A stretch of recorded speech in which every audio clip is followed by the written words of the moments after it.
My name is Aaron, 34. For a long time I thought my marriage to Jessica was rock solid. We've been together for 12 years, married for 8 with 2 kids, Mason 6 and Ella 3. I'm a project manager in construction, and Jessica's an interior designer. We even met through work, me building homes, her making them beautiful. But lately something hasn't felt right. It's hard to explain, but it's like this low hum of doubt buzzing at the back of my head. Jessica's always been a night owl, working late into the evening on her projects. But over the last few months her late-night work sessions became more frequent, and her excuses more flimsy. It's just a big project with a tight deadline, she'd say, or, you know how clients are, they always want last-minute changes. That gut feeling kicked in the first time when I picked up her phone to hand it to her. It buzzed in my hand and I saw a message preview from someone named M. It was short, "Can't stop thinking about last night." My stomach twisted, but I put the phone down. She grabbed it casually, not even looking at me, and tucked it in her pocket. That's when I started paying closer attention. There were other signs too. She'd lock her phone more often, laugh at texts but wouldn't share what was so funny. She started dressing nicer for work meetings, new clothes, perfume she hadn't used in years. I tried to brush it off as her just wanting to look professional, but my gut was screaming louder with each passing day. Then came the night she casually asked me to transfer $5,000 into her personal account. "I just need it for some new furniture pieces I'm ordering for a client," she said, a little too quickly. Something about the way she wouldn't meet my eyes made me hesitate. I transferred the money, but a voice in the back of my mind kept telling me to dig deeper. I had no proof of anything, but the little cracks in our life were starting to spread. After that night, I couldn't stop thinking about the money. Jessica had always been independent with her business finances. She never needed my help like that before. I wanted to trust her, but the way she brushed it off just felt off. A week later, she asked for another $3,000. "It's for delivery costs on that same project," she said. I asked her for specifics, trying to sound casual. "Which client is this for? Maybe I could help with logistics." She rolled her eyes like I was being overbearing. "Babe, you don't know these people. It's one of my newer clients. Trust me, okay? I've got this under control." That gut feeling, it wasn't just a buzz anymore. It was screaming at me, but I still held back. What if I was wrong? What if I was just paranoid? Around this time, Jessica started working late a lot more. She'd text, "Don't wait up, I'm meeting with clients at their place." It became almost routine, me at home with the kids, her gone until midnight or later. I started paying attention to little details. One night when she came home around 1 a.m., I noticed the faint smell of cologne on her clothes. "Were you with a male client tonight?" I asked casually. She froze for half a second, then turned to me with a tired smile. "Yeah, Marcus, he's married. His wife was there the whole time." She kissed my cheek and went to shower, but something about the way she moved, hurried, almost guilty, didn't sit right. That's when I started piecing things together. I asked her how her projects were going, trying to catch her off guard with specific questions. She answered confidently at first, rattling off details about imaginary clients and timelines. But the stories didn't always add up. Sometimes the client's house she'd describe would be in a neighborhood where I knew no one could afford her services. It was driving me crazy. Was I imagining things? Was I turning into the jealous, paranoid husband? But then something happened that changed everything. The turning point came on a Saturday morning. Jessica was rushing out the door, saying she had a last-minute client consultation. I was sitting at the kitchen table with a cup of coffee, watching her flit around the house, grabbing her bag and keys. She kissed me on the cheek and was gone before I could even ask what time she'd be back. As I cleared the kitchen counter, I saw a crumpled piece of paper near the trash can. I picked it up thinking it was one of Mason's doodles, but it wasn't. It was a receipt from a fancy steakhouse downtown. The date was from 2 nights ago. Jessica had told me she was at a client's house that night. But here it was, proof she'd been at this restaurant instead, and she hadn't mentioned it at all. The receipt showed dinner for 2, a $200 bill complete with a bottle of wine. My hands tightened around the paper as I stared at it. I couldn't even focus. Who was she with? Why would she lie? When she got home that evening, I kept the receipt in my pocket and tried to act normal. After the kids were asleep, I casually asked, "How was your client meeting the other night? The one you had late?" She didn't miss a beat. "It was fine. A bit exhausting, honestly. You know how picky some people can be about their designs." I felt a lump rise in my throat, but I kept my voice steady. "Did you grab dinner after? You were gone pretty late." She blinked at me, her expression cool but guarded. "No, I was just at their house." "Why?" That was it, the crack in the foundation. I pulled the receipt out of my pocket and placed it on the table between us. "So you weren't at Monty's Steakhouse Thursday night?" Her face went pale. For a second she didn't say anything, just stared at the paper like it was radioactive. Then her expression hardened. "Aaron, are you seriously going through my things now?" I couldn't believe the deflection. "Jessica, don't turn this around on me. Who were you with?" She sighed loudly, like I was being unreasonable. "It was a work dinner. A client meeting, okay? You're acting like I'm sneaking around or something." "Who?" I pressed. "Aaron, I don't have to explain every detail of my day to you. Why don't you trust me?" Her tone was sharp now, defensive, and it threw me off balance. I wanted to believe her, but the pit in my stomach told me she was lying. That night, we went to bed without saying another word. The next morning, I couldn't shake the tension from the night before. Jessica acted like nothing happened, smiling, making pancakes for the kids, humming along to music on her phone. I kept waiting for her to bring it up, to offer some kind of explanation for the receipt, but she didn't. By lunchtime, I couldn't take it anymore. I brought it up again while we were folding laundry in the living room. "Jessica, we need to talk about last night." She didn't even look up from the shirt she was folding. "Aaron, I already told you it was a client meeting. I don't know what else you want from me." I dropped the basket I was holding. "What I want is honesty. You didn't tell me about the dinner, you lied when I asked where you were, and now you're brushing it off like it's nothing." She finally looked at me, her eyes narrowing. "Do you even hear yourself right now? You're accusing me of something based on a receipt? What's next, Aaron? Are you going to start tracking my phone? Following me around?" Her words hit me like a slap. Maybe she was right, maybe I was overreacting. But that voice in my head wouldn't shut up. "If it's nothing, then why didn't you just tell me about it? Why hide it?" Jessica threw the shirt she was holding back into the basket. "Because I knew you'd react like this. You're always looking for a reason to doubt me. Do you have any idea how exhausting that is?" Her voice cracked at the end, and for a moment I felt like the bad guy. Was I being controlling? Was I letting my insecurities cloud my judgment? I took a deep breath, trying to calm down. "Jessica, I'm not trying to control you. But if there's nothing going on, why can't you just tell me who you were with? That's all I'm asking." She crossed her arms, her jaw tightening. "It was Marcus, okay? The same client I've been working with for months. His wife couldn't make it, so it was just the two of us. Happy now?" Something about the way she said it felt rehearsed, like she'd been preparing that answer all day. I wanted to believe her, but the doubts kept piling up. I nodded slowly, not wanting to push her further. "Fine. If that's the truth, then fine." But it wasn't fine. Not even close. That evening, I decided I couldn't let it go. I had to know for sure. So while Jessica was giving the kids their baths, I did something I'd never done before. I checked her phone. Her password hadn't changed, so I got in easily. At first, everything looked normal. Texts from her mom, her best friend, a group chat with her work team. But then I saw a thread with a contact saved as M, and my heart sank. The messages weren't explicit, but they were off.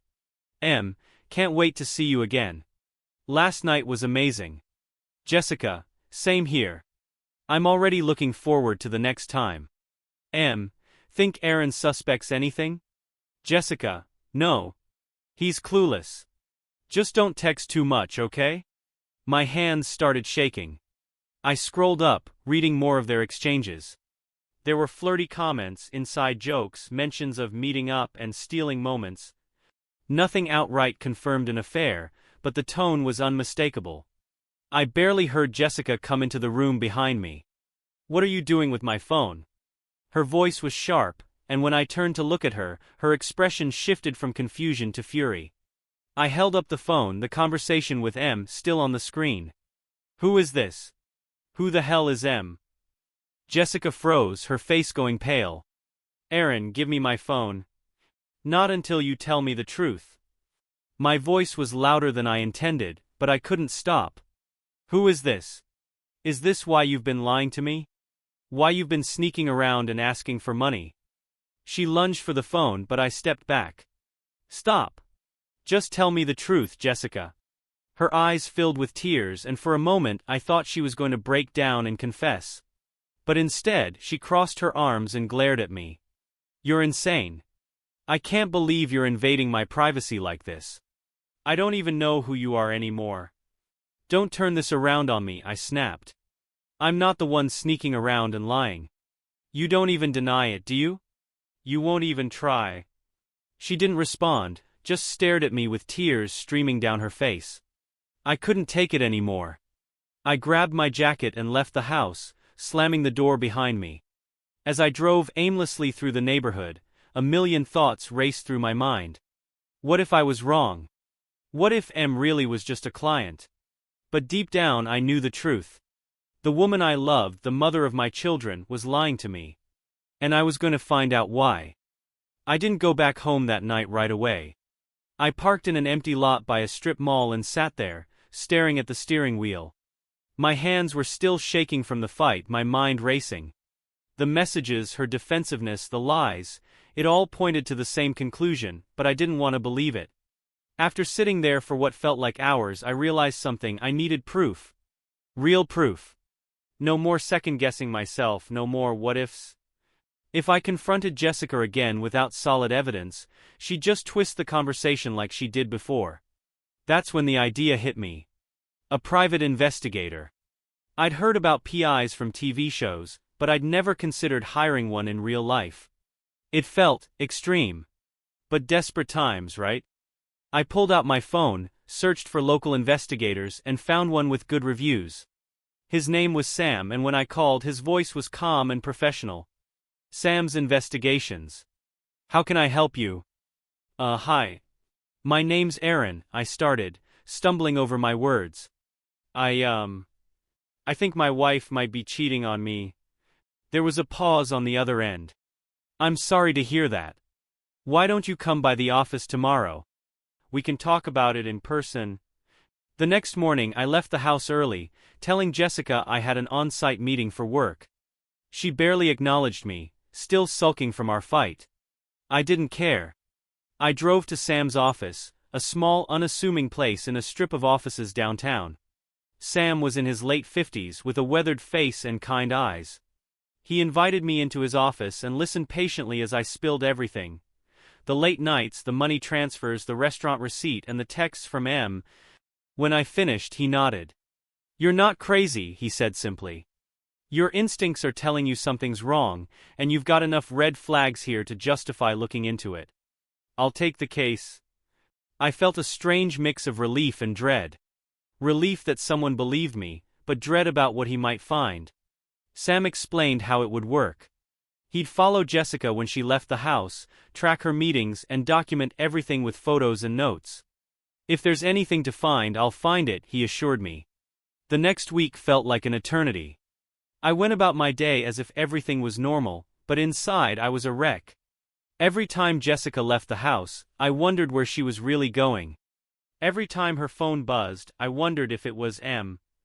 Jessica, for her part, seemed to sense the tension but didn't bring it up. She'd text me during the day like normal, but her messages felt hollow, like she was going through the motions. Finally, on Friday evening, I got a call from Sam. "I've got something," he said. "Can you meet me in the morning?" I barely slept that night. My mind went to the worst places, her with some guy, laughing, kissing, doing things I couldn't even bear to picture. The next morning I met Sam in his office. He had a folder on his desk, thick with papers and photos. He opened it and handed me a few pictures. There she was, Jessica, sitting at an outdoor cafe. Across from her was a man, mid-40s, well-dressed, with a cocky grin. They weren't just talking, their body language screamed intimacy. She was leaning forward, laughing at something he said, her hand resting on his arm. My stomach dropped. That's Marcus, Sam said, tapping the photo. The client she mentioned? I nodded, unable to speak. Sam handed me more photos. The two of them leaving the cafe together, walking down the street, her arm brushing against his. And then the final blow, a picture of them outside a hotel. She was smiling up at him as he opened the door, and they went inside together. I felt like I'd been punched in the gut. There it was, the proof I'd been dreading. She was there for about 3 hours, Sam said gently. I didn't follow them inside, but, well, you can draw your own conclusions. I couldn't breathe. My chest felt tight, my hands shaking as I stared at the photos. This wasn't just suspicion anymore. It was real. She was cheating. What do I do now? I asked, my voice barely above a whisper.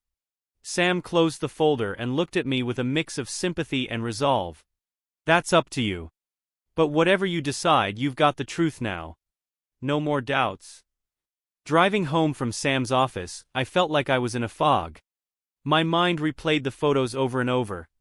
Jessica laughing with Marcus, her hand on his arm, walking into that hotel. Every mile I drove felt like another crack splitting through the foundation of my life. When I got home, Jessica was in the kitchen cooking dinner.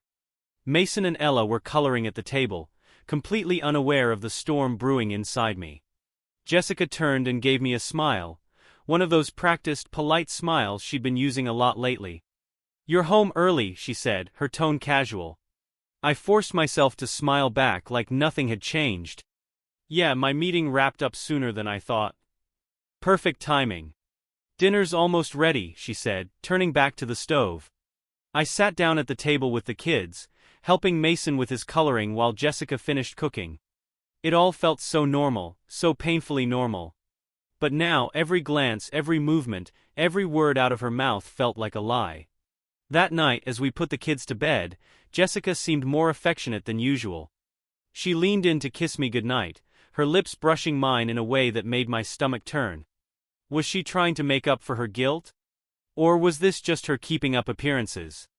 I didn't sleep much. Every time I closed my eyes, I saw the photos again. I kept hearing Marcus's name in my head, imagining their conversations, wondering how long this had been going on. By morning, I had made up my mind. I couldn't confront Jessica, not yet. I needed more. More evidence, more clarity. I wanted to know the full extent of her betrayal before I made my move. So, I called Sam again. Sam, I need you to keep following her, I said. I need to know how deep this goes. He hesitated. Aaron, are you sure? You already have enough to confront her. I'm sure, I said firmly. I need to know everything. The next few days were excruciating.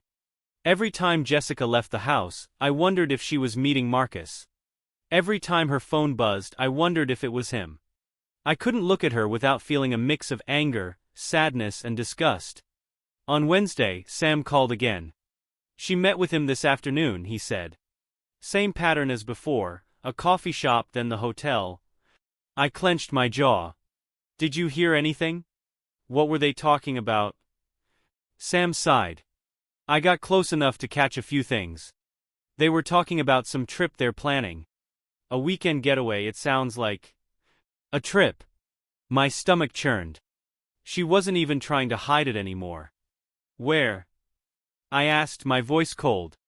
Some spa resort a couple of hours away. I heard her say she's telling you it's a work retreat. That night, Jessica casually mentioned the trip over dinner. Oh, by the way, I'll be out of town this weekend, she said. There's a design conference at that new spa resort. It's a great networking opportunity. I stared at her, barely able to hide my fury. Oh yeah. How long will you be gone? Just the weekend, she said, smiling like it was nothing. I'll be back Sunday night. I nodded, forcing myself to act normal. Sounds great. Have fun. Inside I was boiling. She was lying to my face, using the same sweet tone she'd always used when she was being honest. The next morning I called Sam and told him to follow her on the trip. Are you sure you want to go this far? He asked. I have to, I said. I need to know exactly what's going on. By Friday morning, Jessica had packed her bags and kissed me goodbye in the driveway like everything was fine. Take care of the kids, she said with a warm smile. I'll text you when I get there. I nodded, my jaw tight. Sure. Drive safe. As she pulled out of the driveway, I texted Sam to let him know she was on her way. He was already stationed along the route, ready to follow her.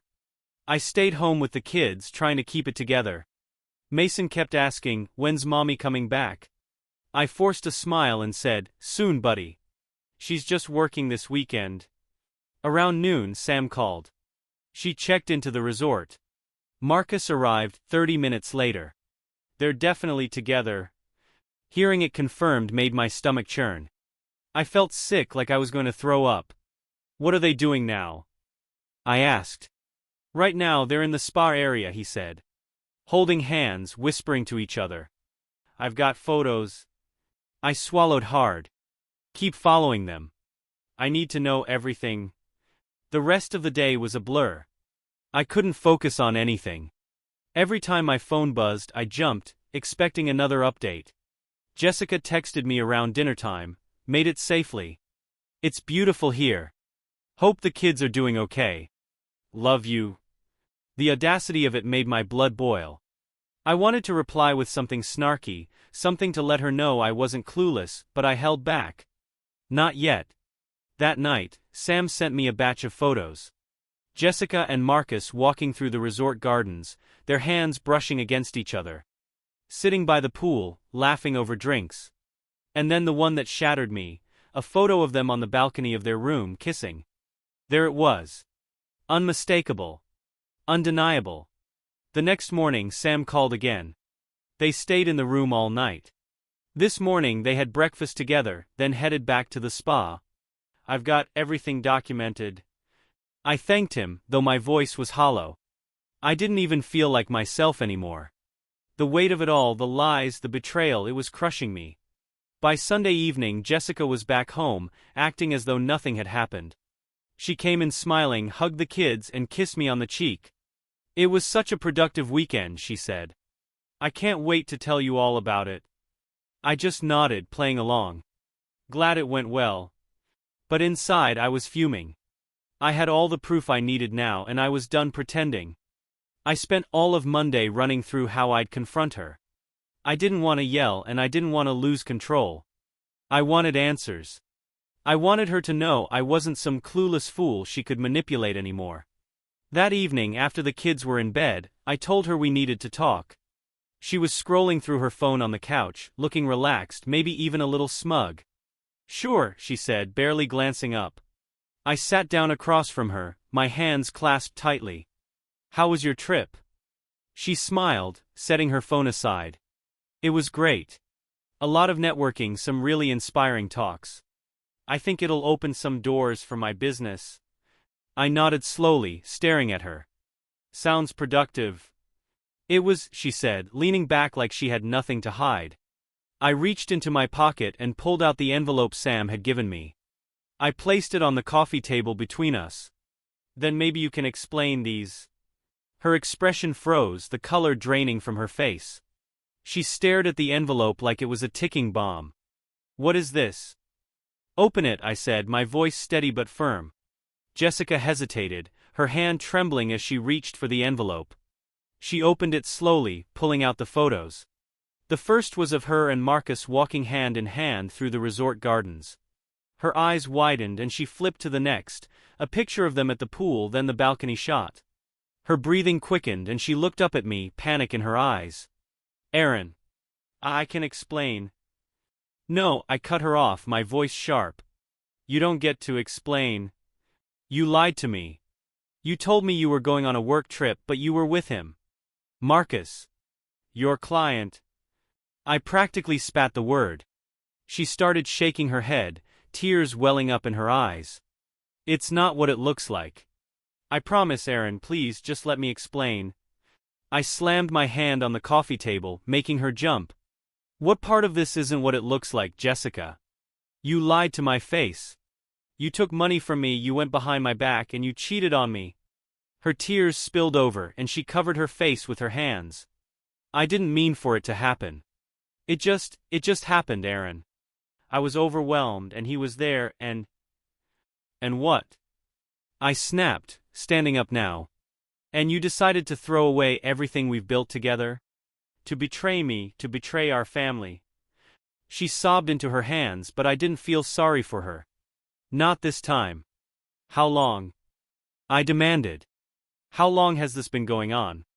Jessica sniffled, looking up at me with red, puffy eyes. A few months, she whispered. A few months. I repeated, laughing bitterly. So, while I was here taking care of our kids, working to support our family, you were sneaking around with him? Meeting him for dinners, staying in hotels, lying to my face every single day. She nodded slowly, fresh tears streaming down her face. I never wanted to hurt you, she said. I let out a hollow laugh. Well, congratulations, Jessica. You did. You didn't just hurt me, you destroyed me. Do you even understand what you've done? She tried to reach for my hand, but I pulled away. Please, Aaron. I'm so sorry. I made a mistake, a terrible mistake. But I love you. I love our family. Please, can we work through this? Work through this? I said, my voice rising. You think this is something we can just work through? You slept with another man, Jessica. You betrayed me in every way possible. There's no coming back from this. Her sobbing intensified, and she sank to the floor, clutching the photos. I stared down at her, feeling a strange mix of anger, sadness, and disgust. I'm filing for divorce, I said coldly. Her head snapped up, her face pale. No, Aaron, please don't. Please, we can fix this. I'll do whatever it takes, therapy, counseling, anything. Just please don't leave me. I shook my head. You already left me, Jessica. The moment you chose him over me, over our family, you ended this marriage. Without another word, I turned and walked out of the room, leaving her sobbing on the floor.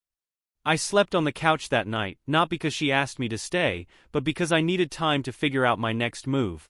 Her sobbing carried on for hours upstairs, but I couldn't bring myself to feel sympathy anymore. I just felt empty.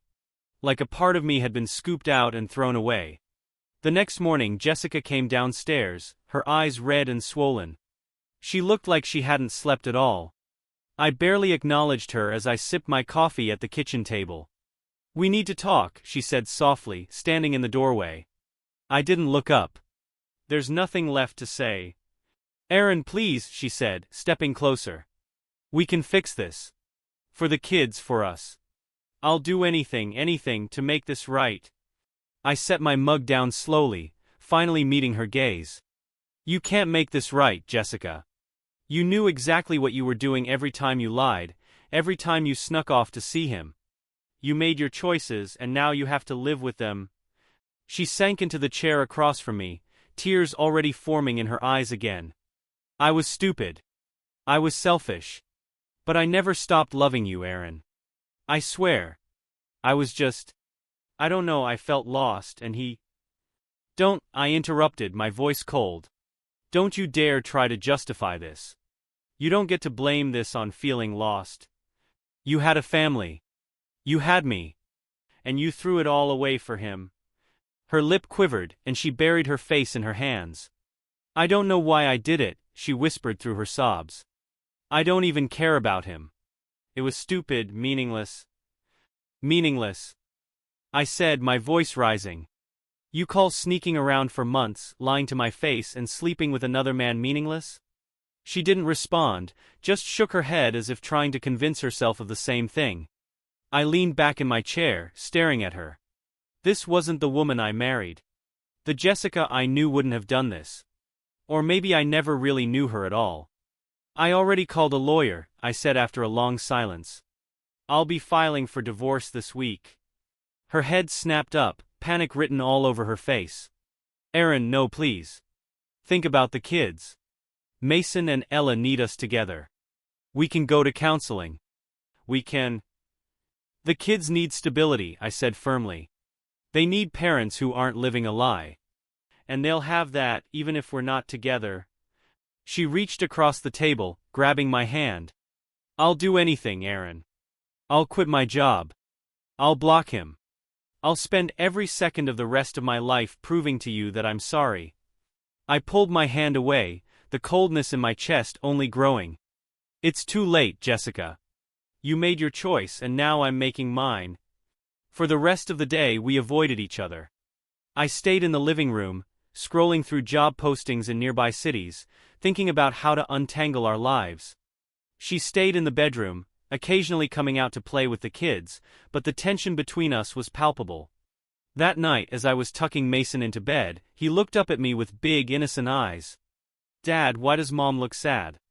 I froze, trying to think of an answer. She's just tired, buddy. Nothing to worry about.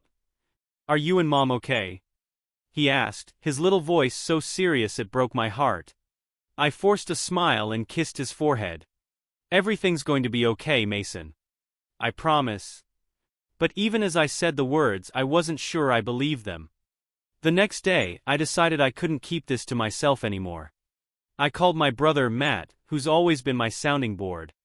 When I told him everything, Jessica's lies, the photos, the trip, he went silent for a moment. Then, in a low voice, he said, Aaron, I'm so sorry. What do you need from me? I don't know, I admitted. I just needed to say it out loud. To someone. You did the right thing, Matt said. I know it doesn't feel like it now, but getting out of this is the best thing you can do for yourself and the kids. He offered to come over, but I told him I wasn't ready for that yet. Just talking to him had been enough to steady me for the day. Later, Jessica asked who I was on the phone with. Matt, I said simply. She hesitated, looking nervous. Did you tell him? Yes. Her face crumpled, but I didn't offer her any comfort. I walked past her and went outside to get some air. 2 days later I had my first meeting with the lawyer. Her name was Karen and she came highly recommended. She listened quietly as I told her everything. Jessica's affair, the money, the lies, the impact on our kids. When I finished, Karen nodded. You have a strong case for divorce, Aaron. Adultery, financial dishonesty, it's all grounds for filing. The fact that you've documented her actions will help if this goes to court. Her calm, methodical tone was reassuring, but it also made everything feel more real. This was happening. My marriage was over. What about custody? I asked. I don't want to take the kids from her, but I want to make sure they're okay. Karen gave me a small, understanding smile. Most courts lean toward shared custody, unless there's evidence the other parent is unfit. From what you've told me, that doesn't seem to be the case here. We'll focus on what's best for Mason and Ella. I left her office feeling a strange mix of relief and dread. Steps were being taken, but the weight of what was coming still pressed heavily on my shoulders. When I got home, Jessica was waiting for me in the kitchen, her eyes red from crying. Where were you? She asked softly. Meeting with a lawyer, I said bluntly. Her face crumpled again, and she gripped the edge of the counter to steady herself. Aaron, please. Don't do this. Don't throw everything away. I'm not the one who threw it away, Jessica, I said coldly before heading upstairs. That night, Jessica knocked softly on the door to the guest room where I'd been sleeping. I didn't answer, but she came in anyway, her face pale and puffy from crying. Please, Aaron, she said, her voice trembling. Just talk to me. I'm begging you. I'll do whatever it takes to fix this. I sat up, keeping my expression neutral. You're only sorry because you got caught, Jessica. If I hadn't found out, you'd still be lying to my face. Her knees buckled and she sank to the floor, sobbing. That's not true. I hated myself for what I was doing. I wanted to stop, but I didn't know how to fix it without losing you. I stared at her, my anger rising. So you kept going? You chose him over and over again and now you're sorry because you've been exposed? You don't care about me, you care about saving your own image. Jessica shook her head frantically. No, Aaron, it's not like that. I love you. I love our family. She paused, looking up at me with desperation in her eyes. I was stupid and selfish and I'll regret it for the rest of my life. But please don't let this be the end. Please. For the first time I saw the full weight of her guilt. But it didn't soften me. If anything, it made me angrier. I can't do this, Jessica, I said, my voice firm. I can't live with someone I don't trust. You've broken me in ways I didn't think were possible. And no amount of apologies is going to change that. Her sobbing grew louder, but I didn't offer her comfort. I turned away, pulling the blanket over me. We'll figure out the logistics tomorrow, I said coldly. But we're done. She stayed on the floor for a long time, crying quietly, before finally leaving the room. The hardest part came a few days later, telling Mason and Ella. I had been dreading it, but I knew we couldn't avoid it forever. Jessica and I agreed to sit them down together, though I wasn't sure how much she would even say. We waited until after dinner, when the kids were settled in the living room with their toys. I could barely hold it together as I sat down in front of them, my heart heavy. Jessica sat next to me, her hands fidgeting in her lap. Hey kiddos, I began, trying to keep my voice steady. Mom and I need to talk to you about something important. Mason looked up from his action figures, his face serious. Ella kept playing, but I could tell she was listening. Jessica cleared her throat, her voice trembling as she spoke. Sometimes, grown-ups have problems. And those problems mean they can't always live together anymore. Mason frowned. What do you mean? I took a deep breath, forcing myself to look him in the eyes. Mom and I are going to live in different houses. But we both love you so much, and we'll always be your mom and dad. Nothing will ever change that. Ella finally looked up, her lip trembling. Why? She asked softly. Jessica wiped her eyes, trying to hold back her tears. Because we think it's the best way for everyone to be happy, she said, her voice breaking. But I don't want you to live in different houses. Mason cried, his little hands gripping the edge of the couch. Can't you just say sorry and fix it? His words hit me like a punch to the chest. I glanced at Jessica, who was now openly crying. It's not that simple, buddy, I said, my voice cracking. But I promise, no matter what, we'll always be here for you. Both of us. Ella crawled into my lap, tears streaming down her cheeks. Are you mad at Mommy? She whispered. I froze, unable to answer. Jessica reached out, but Ella pulled away, clinging to me instead. It's okay to be sad, I said, stroking her hair. It's okay to feel upset. But no matter what, you and Mason are the most important things in the world to us. And we're going to take care of you, always. The rest of the night was a blur of tears and hugs. By the time the kids were finally asleep, I felt like I had aged 10 years. Jessica approached me in the hallway, her face pale and streaked with tears. I'm so sorry, Aaron, she whispered. I didn't respond. I just walked past her and shut the door to the guest room behind me. Over the next week, the house became a battlefield of quiet tension. Jessica started packing her things, trying to be discreet about it, but the sight of empty shelves and folded boxes made everything feel even more real. She'd leave the room whenever I came in, avoiding me as much as possible. The guilt on her face was unmistakable, but I didn't have the energy to acknowledge it. Every conversation we had was brief and centered on logistics: who would stay in the house, how we'd handle custody, how we'd split the bills. One evening, while I was packing up the guest room, Mason walked in, holding one of his stuffed animals. Are you leaving too, Dad? He asked, his voice small. The question hit me harder than I expected. I crouched down in front of him, putting my hands on his shoulders. No, buddy. I'm staying here. This will always be your home. His lip quivered.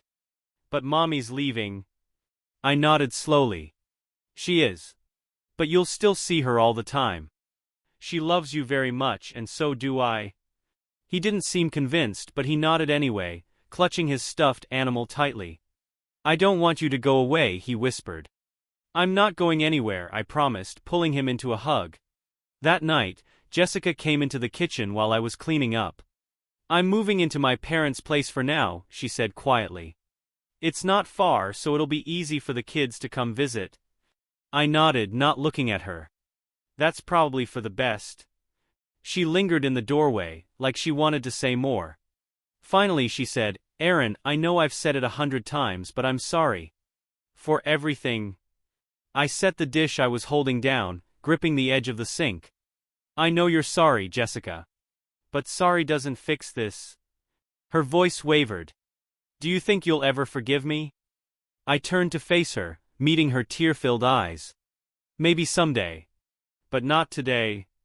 She nodded, wiping her face with the back of her hand. I'll be out by the weekend. Okay, I said, turning back to the sink.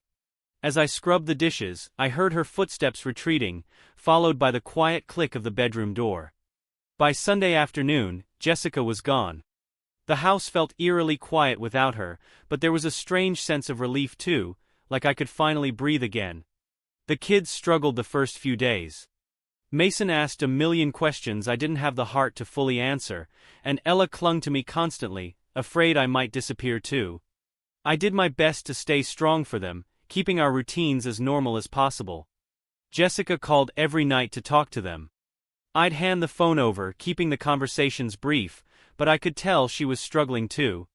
She tried to apologize again during one of the calls, but I cut her off. Jessica, if it's not about the kids, we don't need to talk right now. She didn't argue. For the first time in weeks, I started focusing on myself.